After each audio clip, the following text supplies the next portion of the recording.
we're back for another In Case You Missed It. We've had a little bit of a time lapse since then, but Joe and I are back, and we're at NASCIO, and we're joined today by Doug Rogers, who's the SVP of Business Development at NIC, one of the largest portal companies that's empowering next-gen government experience. So thanks for joining us. I think we'll just kick it off by, we've been at NASCIO now, we're 24 hours in. Tell us about some standout sessions that you've been to. Yeah, absolutely. Well, first of all, I appreciate being part of the conversation. Fascinating to be at NASCIO as always, even more fascinating. I think everyone knows 50th anniversary, so a lot of hoopla in terms of where have we been, where are we going. Yep. Just as an aside, one of the things that I've noted in my short tenure in the government space, so I've now been roughly about 24 months, the thought process of where we're going is not always articulated in a far-reaching fashion, and to see it here and see a lot more conversations focused on, hey, where do we want to go? What are the things we need to break down is actually really exciting. I don't know if that's part of just you're thinking back for 50 years and you're like, oh gosh, what are we going to do for the next 50? So that energy has been really cool. First day, as you said, 24 hours in, some fascinating sessions. One of the ones that stood out to me is there was an individual lieutenant with the state police who did a session on business intelligence and data analytics. And if you've been around any CIO, any state government official, you know that invariably they will talk about data, and they will also talk about they don't know what to do with it, and they will probably reference some type of dashboard, but not know what they actually want to show with it. This was completely the opposite of those conversations. It was actually probably one of the more well-informed and thoughtful, not just presentation, but really deployment of big data, and then how can you actually ascertain new information from all of this information that's coming together. So just a couple of key things I took away from it. First of all, they were focused on the work that they've done specific to the opioid crisis, and they have a variety, roughly about 15 to 20 different data sources that span criminal data, health information data, and then citizen data. And they've had to go through a variety of regulatory processes, as you can imagine, in terms of getting the appropriate data use agreements, what things are protected by HIPAA, and so do we need to de-identify, what things can we actually see, how do you bring that together, how do you normalize it, make sure we're all speaking the same language. But at the end of the day, what they were able to do is then visualize this information across their respective state, and not only show year-over-year trends in terms of how the opioid crisis was increasing, so number of deaths or addiction rates, et cetera, but more specifically drill down and start looking at specific hotspots. Mm-hmm. So a couple of things that he talked about is how they were able to see in the data where they were starting to see elevation of certain types of opioids, especially illicit ones, start to show up on the street. And then as the police were trying to build cases, they could use this information to say, you should be looking here, or these are the things that tie two different groups together in ways that they didn't have before, and then they were actually able to either bust that particular group or stop something. And then he had a number of headlines where they talked about how they bust this particular pill mill, and they could actually trace back that the opioids that they were illegally selling had contributed to well over 100 people dying, and that stopping obviously those guys was a really, really good thing. So that was a powerful example of how people can use data. If for no other reason, he really focused on breaking down the silos, meaning that it was important to get information from a lot of different places and then make sense of it, and then it would tell you something that you didn't expect in a way that you could actually take advantage of it.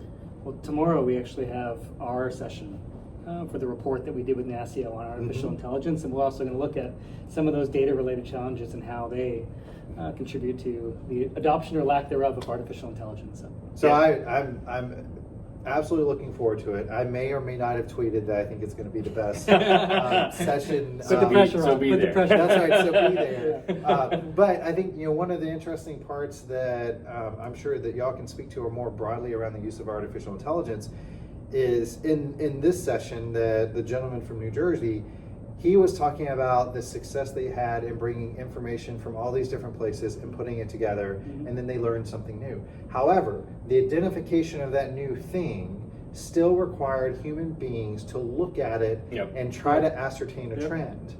that is a wonderful opportunity that artificial intelligence that is properly trained could more quickly determine those trends, elevate them, and actually potentially even push out to appropriate people. You should be doing these things or investigating these types of items in a way that either a human would not see the correlations or faster. Almost see much Yeah. faster. That's right. Yeah, and I think that's where there's so much opportunity when it comes to the data side. I mean, everyone talks about AI and they talk about what AI can do, but like when it comes down to it, you still have to have the foundation, the right That's data, the structured data in order to actually make any, use of that, especially when it comes to machine learning and That's all these right. other things. So you're absolutely right. I think there's so much potential there. So another thing, I mean, NIC is a major player in the space. I mean, you're a big platform company. You're doing a lot of work. How many states are you in now? 28 states. So I'd love to kind of get your perspective. I mean, Joe and I have been following this space for some time. We've seen Absolutely. the emergence of all these platforms that are out there, and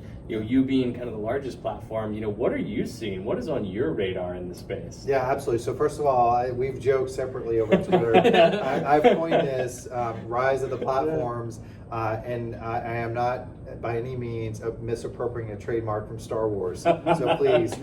But I think to your point, what we have started to see, not only in terms of our exposure across our partner states, which to your point, I mean, we have a very unique lens and the variety of not only states, but the agencies that we touch, but then just from a macro perspective, there does seem to be this trend that agencies, whether big or small, local or state, or even to some degree federal, are getting on the bandwagon of we want to buy COT software, we want to buy software, not necessarily custom developed solutions, and that they are buying into this concept of platforms. And when I think of platform, I think of really two things. One, a product or a solution that has a foundation that is more than the functionality it delivers.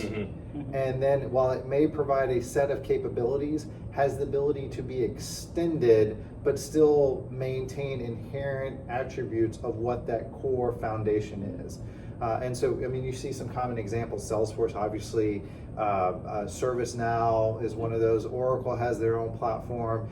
People misuse the word platform to try to give their solutions a little bit more excitement, if you will. But it certainly does see that the government is becoming more willing to invest in these things. And one of the things that we talked about that gives me a bit of pause is not necessarily that that's not a good thing, because I do think it is a good thing, but I still don't necessarily believe that government is exactly made for wholesale investment in a platform. Meaning that every agency still has unique obligations from regulations that are passed in that state, from inherent laws or attributes that are specific to that region that they have to address.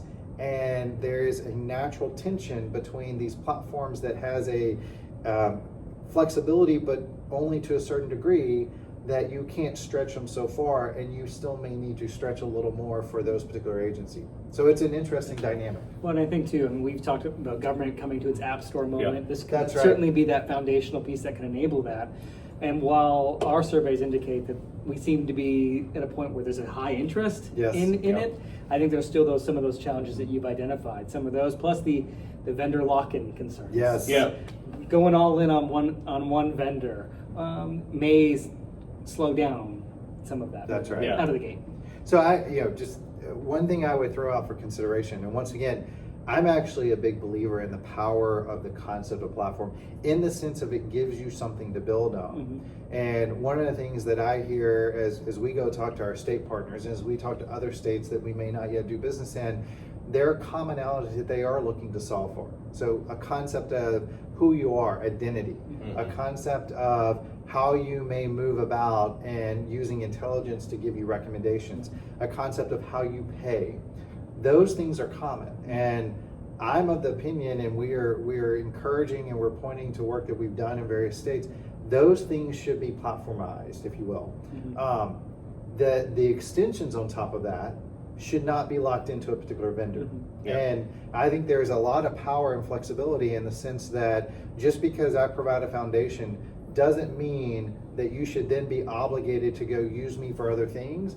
I should give you the ability to go pick and choose how people plug into me and then go build. And if they can go build something better, fantastic. You should not be locked into me because you use me for identity or because you use me for payments. Yeah. And I think that's really the maturity of what we're seeing kind of Yes. in this App Store moment. It's like you had a bunch of niche applications that Yeah. you were locked into. Yeah. And then now as these platforms become more sophisticated, those that are the most sophisticated are allowing these third-party, integrations and other types of additions on top of it. So it's been a really fascinating thing to kind of follow. It has been a fascinating, and I think that one of the other things that I've heard, one here at NASCIO, and then just generally out in the marketplace, part of the willingness to buy into platforms or even commercially available software is a recognition that inherently the resources and skills that a state agency or overarchingly a state may need, not only to build something but continually advance it, they're always going to be in many ways limited. They may have very talented people that work there, but they may not always have the most talented people, and by most, not in terms of their actual talent ability, but in terms of quantity of people to go move that forward. So it's understandable that they would look out to the private market, and there's a reason why the private market should be able to serve that need. However, they do have unique ability to understand the subject matter that's required in those agencies. And so I think it is incumbent on companies like NIC, companies that are servicing this market, to provide foundational services that create an open ecosystem. And I think if there's one thing that has really stood out, and we have been talking a lot about, is this need for openness, this need for flexibility, that we want to go do something really, really well, and then if you want to go put something on top of it, we want to empower that. Love it. So what else happened this week that the market needs to know about, Joe? I mean, a couple of interesting news that we saw in GovTech. One, it's a transition or proposed transition out of the city of Chicago, where the mayor put a proposal together to reorganize the IT department, essentially pulling out the CIO and the chief data officer outside of the IT organization, and actually then adding facilities management into the IT department. That proposal's got reactions on both sides. You had the former CIO for Chicago come out in favor of it, or at least somewhat supportive, and the former chief data officer come out on the exact opposite side. So we'll see how that evolves. Obviously, the city of Chicago is trying to solve some budgetary challenges there. They've got a massive budget shortfall. This proposed plan should save them in the neighborhood of $1 million on paper, and we'll see if the transition costs actually exceed that when it's all said and done. Yeah, that is the perfect axiom that a good plan only survives until the first punch, and a lot of punches have been thrown at that plan. Yeah. Absolutely. So we'll be tracking that one pretty closely. Well, Doug, thanks so much for joining us. You're our first guest Yeah. on, Oh, yeah. in case you missed it. So Yeah. more to come. Doug will be back in the future, and we're signing off here from NASCIO, so look for more in the coming week.